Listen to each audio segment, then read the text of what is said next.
Bismillahirrahmanirrahim. Assalamualaikum warahmatullahi wabarakatuh. Alhamdulillahirabbil alamin. Wassalatu wassalamu ala asyrafil anbiya'i wal mursalin. Sayyidina wa maulana Muhammadin wa ala alihi wa ashabihi ajma'in. Amma ba'd. Rabbi shrah li sadri wa yassir li amri wahlul 'uqdatam min lisani yafqahu qawli. First of all, I'd like to thank you very much to Muhammadiyah University Banjarmasin for giving me an opportunity to have a little presentation about my paper. And I'm very glad that I can be one of the plenary speakers in this great event. Secondly, I would like to introduce myself.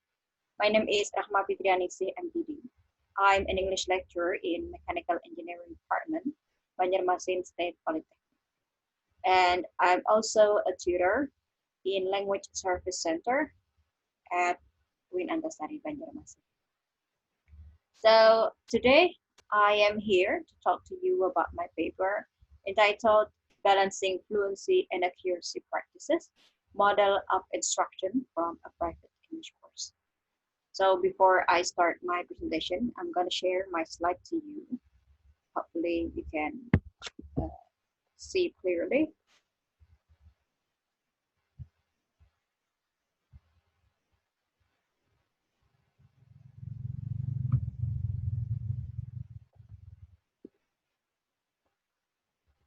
Sorry, it's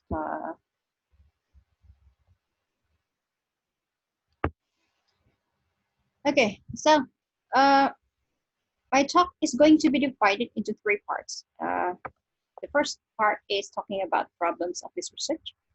Secondly, I will explain about the methods I used in this research, and then I will go to the findings and discussions. And lastly, I will close it with a conclusion. So I'm going to start my presentation with the main problems of this research. Well, one of the facts that in Indonesian curriculum, English subject is not an obligatory subject taught in elementary schools. So if there are elementary schools put English as one of their subjects, they have to provide extra times. Based on my experience as a student as well as a teacher, I think that learning English start from high school is quite hard, as we don't have any basic knowledge in English. But once we start to learn English, we must learn grammar, reading comprehension, and so on. For me, I found it difficult, but because I like English, I like to listen English songs, watching movies, and reading grammar books. I found it easier, but it didn't happen to many other friends. Most of them found it difficult to learn English since high school, because we know that English grammar and tata bahasa Indonesia is quite different. Another problem related to teaching learning process is about formal schools. In many schools in our country, English has been taught since early years, even some of them start from elementary, even to university levels. But the fact still shows that most of the students in our country are less capable in communicating in English well. So this raises an opinion that English lesson at formal schools, at state schools maybe, is considered less effective in leading the students to master English communicatively, because they tend to focus more on the accuracy rather than the fluency. While actually both of those factors are in the same level of importance in achieving the goals of learning English. I'm not saying that it happens to all formal schools, but the environment at formal schools in general doesn't support the teaching focus on the speaking communicatively. Because based on my own experiences, teaching schools, or when I was a student in high schools, I saw the book, and it seems that the students were given more exercises, grammar presentation, and reading comprehension. And also with the limited hours of learning and the amount of the students, around 30 to 40 students in class, it's quite hard to give the students more practice in speaking. So those kinds of problems raise opinion to many parents that they are less satisfied with their children's achievements in foreign language mastery, that is English. While we know that the importance of English as international language nowadays is very crucial. That's why many parents put their children to English courses. They hope that their children can get extra English lessons so that they can be better in mastering English accurately and communicatively. Uh, Based on my observation, elite course is one of English courses that has good teaching methods, and they are effective in building balance, fluency, and accuracy in English. Why did I say that elite course is good? What kind of teaching methods do they apply? So it makes me conclude that they provide balance, fluency, and accuracy. Because I see it myself, the students from little children to adults, they interact each other, whether in or outside the classroom, using English. They are confident to use English for speaking to their friends or teachers, and they don't really matter with the mistakes or any bad pronunciation. But I also see that their grammar is not that bad as well. So that's why I am very interested in finding out how they can manage the teaching learning in the classroom so that they can have better results in teaching English. So now we'll move on to the research methodology. In this research, I was using the qualitative research method. This research is aimed to find out what teaching methods are used in elite course learning. Beside that, the data were collected from observations and interviews. And to have authentic data, I was tapping it with a video recorder. Okay. And also to obtain the data, I was applying some other techniques in this research. They are direct observation, in-depth interview, questionnaire, and documentary. So the teachers who participate in this research were observed their teaching activity, and they were also asked to answer interview questions that allow them to elaborate their teaching style and clarify the teaching methods they did. This leads me to my next point, that is findings and discussions. So based on the interview with some instructors of this course obliged them to use a specific lesson format, which is already famous to be used in Britain. That is presentation, practice, and production method. So this method is actually a lesson format for teaching English, not teaching language especially, which divide the teaching stages into 3 parts. That is presentation, practice, and production. And they also apply another method, that is communicative language teaching. But we are going to talk about the stages in the classroom. Okay, so we're going to talk about the stages in the classroom first. Okay, so this is the activity. So in the classroom, there are 90 minutes long for the class teaching learning. The first 30 minutes must be used for the games activity, and it must be exactly 30 minutes, not less, not more, unless there are some unpredictable conditions that force the lesson format to be changed a little. The next 30 minutes is used for the lesson surfing, or it is called presentation. In this stage, the teachers teach the students new lesson or materials, and they deliver any other English skills. Okay. So the next 15 minutes is used for practice, and the last 15 minutes is used for production. So there are 90 minutes. The first 30 minutes games, the next 30 minutes is the presentation, the next 15 minutes is practice, and the last 15 minutes is production. Okay, to make it clear, actually there are 2 main methods implemented in the teaching learning process here. There are communicative language teaching and presentation, practice, and production. While games is just an additional activity. So here are more explanation of the teaching methods. Okay, I'm gonna start with presentation first. Okay, sorry. Let's talk about presentation, practice, and production, or it is known as PPP. It is a method in lesson format. So in this method, there are 3 teaching stages, as I said previously. They are presentation, practice, and production.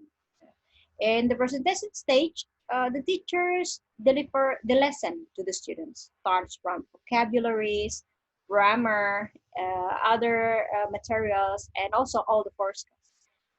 In this stage, also the instructors give example how to read, how to listen, write, and speak well, including checking their pronunciation as well.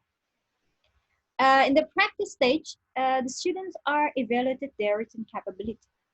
Uh, they are assessed by answering exercises related to the lesson have been learned in the presentation stage. And on the last stage, production, the students are evaluated their mastery about the materials orally or spoken. So they used competitive games here. So through competitive games activity, the teacher assess their speaking mastery of the lesson that have been learned in the presentation. Okay, so that's about PPP. The next method is a communicative language teaching, or known as CLT. It is used during the class running for 90 minutes. The aim of this method is to encourage the students to speak English actively and communicatively. So that's about CLT, a little about CLT. Okay, so let me go back here. Okay, but besides using PPP and CLT as the methods, they also apply games in almost all parts of the teaching stages. The games here actually used mostly in the first 30 minutes before the lesson started. So the aim of this game is to warm the students up and to review the lesson has been learned previously. And the games in this course are the competitive games, which encourage the students to win the competition in the class activity. And it is usually applied reward and punishment system for the activity. Usually the students who win the games are usually appreciated by given a point, and those who lose usually must answer questions related to the lessons they have been learned previously. The games used in Warmer usually are mixed games. The teachers usually modify the games and improve them. They usually consist of mixed different games, so they are designed to be more complicated to challenge the students to attract more attention to the students. Okay, so let's go to the analysis. Okay, based on the fact that I found during the observation, I start from the games here. The games give a lot of benefits to the students. Uh, they are first, they are helping the students to comprehend the vocabulary and grammar. So finally, they can use the vocabulary and grammar expression in real communication. Another benefit is that they can make the students think intensively and concentrate in learning process. The students becoming paying more attention to the students to the activity in class during the session, during the game session, because this is a competitive games. Of course, they want to compete and they want to be the winner. So this activity is very effective in grabbing their attention. And at the same time, also, the lesson can be practiced effectively. Another benefit is that the games also create creativity and courage to the students. They have more participation finally in the discussion with their friends or teachers. And it also increases their enthusiasm to ask the teacher, for example, when they found difficulties during the teaching learning activity. Another benefit of games is that it creates fun learning situation. It makes the students enjoy or become more involved in the learning. Or in other words, we can say that it reduces their anxiety in learning and increase their learning motivation. So the competition in games can stimulate and encourage them to participate in the activity because, of course, they want to beat the other competitor. Okay, so that's about games, and let's talk about communicative language teaching. So based on the findings, communicative language teaching method is effective in enhancing the students' speaking skill ability because based on the fact that I found in the field, the students has good self-confidence to express their idea in speaking. Uh, Most of them could minimize their fears and shy to speak using this method. In addition, a communicative language teaching method can also motivate the students to be active and had a great participation in activity during teaching learning process in the classroom. So in this case, they usually given a lot of portion in speaking in class. There are some portion in speaking class. Firstly, it happens through the whole interaction between the teacher and the students or among the students themselves. Because elite course, they have their own system. They have their own rule that during the teaching learning activity, the students must speak English in class, and they are not allowed to speak other languages, including Bahasa. So if they speak in outside English, beside English, they have to they will get the punishment if they break the rule. Secondly, the students can have a lot of portion in speaking English during the games activity.